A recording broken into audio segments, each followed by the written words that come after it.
Assalamualaikum warahmatullahi wabarakatuh. Kembali lagi di channel YouTube MTS Negeri 3 Blitar.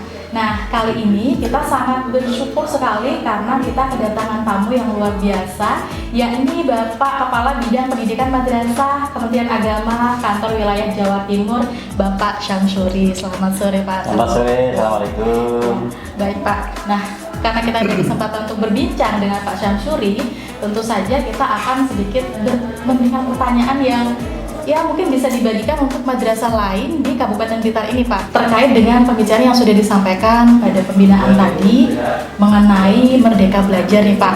Saya cukup tertarik dengan pembahasan Merdeka Belajar ini, terutama di kondisi pandemi seperti ini.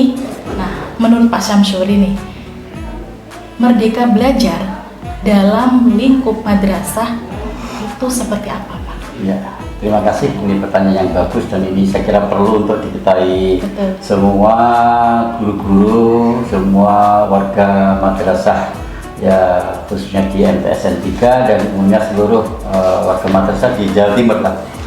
Jadi kalau saya memaknai Merdeka Belajar itu bagaimana anak-anak kita itu belajar tanpa adanya tekanan, tanpa adanya intimidasi, tanpa adanya keterpaksaan, tetapi belajar merupakan suatu kebutuhan, kesadaran bagi anak. Maka keinginan anak ini harus direspon oleh guru di dalam kesempatan mereka belajar dengan cara-cara bagaimana memberikan kesempatan anak itu seluas-luasnya dalam rangka untuk menuntut ilmu sesuai dengan karakteristik anak, dan kemudian karena yang menentukan masa depan mereka itu adalah mereka sendiri, maka berikan guru harus memberikan ruang gerak yang seluas-luasnya bagi anak untuk mengeksplor, untuk belajar secara sadar dan bahwa itu ada kebutuhan. Nah, di masa pandemi inilah merupakan mengingat kita bahwa selama ini yang saya katakan kurang merdeka belajar, maka sekarang diingatkan ternyata belajar tidak harus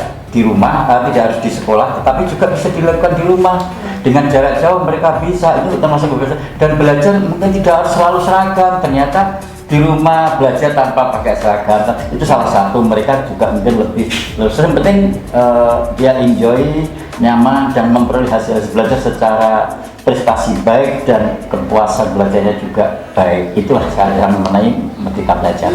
Berarti yang penting prosesnya tetap berjalan dan mereka mendapatkan input ya, Pak ya? Ya.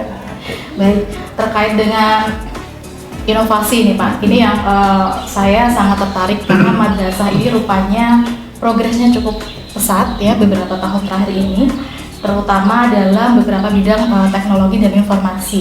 Kebetulan, Pak, madrasah kita ini MTSN 3 Blitar ini sedang mengikuti kompetisi robotik tingkat nasional ya.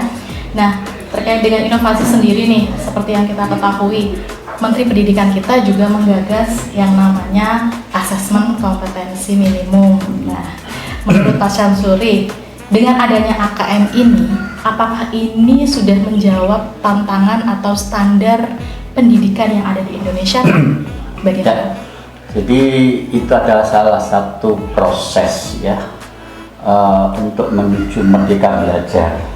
Yang dulu bahwa hasil belajar itu ditentukan oleh hasil ujian nasional. Betul. Yang itu sempat menjadi beban tidak hanya bagi siswa, tidak hanya bagi anak didik, tapi juga bagi orang tua dan gurunya pun takut kalau nilainya unnya rendah. Itu kan beban yang luar biasa. Nah, itu sekarang sudah dikurangi, bahwa yang kita ingin cari adalah bagaimana asesmen kompetensi minimal itu sebagai pengganti dari ujian nasional. Asesmen kompetensi minimal itu adalah untuk asesmen bukan penilaian, tapi mengumpulkan data-data sejauh mana kompetensi anak yang diharapkan dipenuhi oleh standar pendidikan di Indonesia itu, maka dikatakan asesmen minimal. Nah, asesmen kompetensi minimum ini itu adalah memang kewenangannya ada di Kementerian Pendidikan Kebudayaan, dan itu nanti akan diterapkan pada seluruh madrasah, tapi tidak seluruh siswa,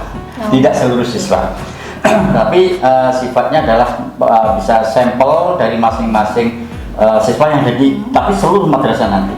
Dan yang menentukan bukan sekolah.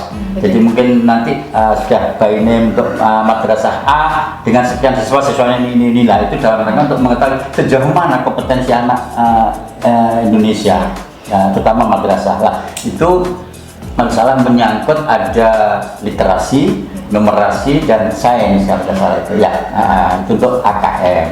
Nah di kita, mohon maaf saya sampaikan, ini itu kan orang hanya Kemdikbud. Nah di kita nanti ada aksi.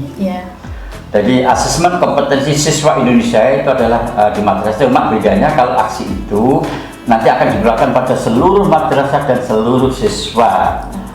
Dalam rangka untuk mengetahui kompetensi siswa Indonesia yang ada di madrasah tadi, di samping literasi, kemudian numerik, kemudian sains, ditambah lagi dengan budaya.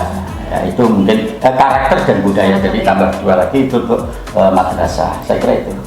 Baik, berarti itu sebabnya kenapa AKM ini tidak menjadi patokan standar kelulusan ya Pak ya, karena kita betul-betul menggali potensi dari anak itu sendiri sebelum mereka lanjut ke sekolah jenjang lanjutan berikutnya.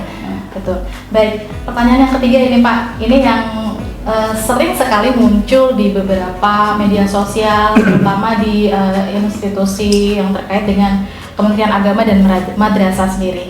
Kita mengenal yang namanya slogan madrasah hebat bermartabat. Nah, seiring berjalannya waktu, terutama di musim pandemi ini, sepertinya slogan itu mulai banyak digemburkan oleh Bapak Ibu guru yang mulai menemukan metode-metode. Nah, sebetulnya apa sih Pak upaya untuk bisa membentuk madrasah hebat dan bermartabat itu sendiri?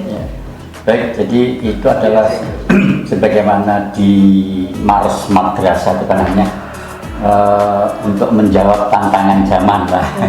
Jadi sebenarnya itulah yang kemudian muncul slogan madrasah hebat bermartabat dalam rangka untuk bisa menjawab permasalahan-permasalahan zaman, termasuk permasalahan bangsa kita. Nah inilah madrasah harus mengambil bagian terdepan, karena kita tahu bahwa umat Islam di Indonesia itu kan mayoritas. Betul. Harapan kami madrasah bisa ambil bagian, karena mayoritas Muslim dan madrasah itu adalah sebagai komunitas warga Muslim pada dasarnya.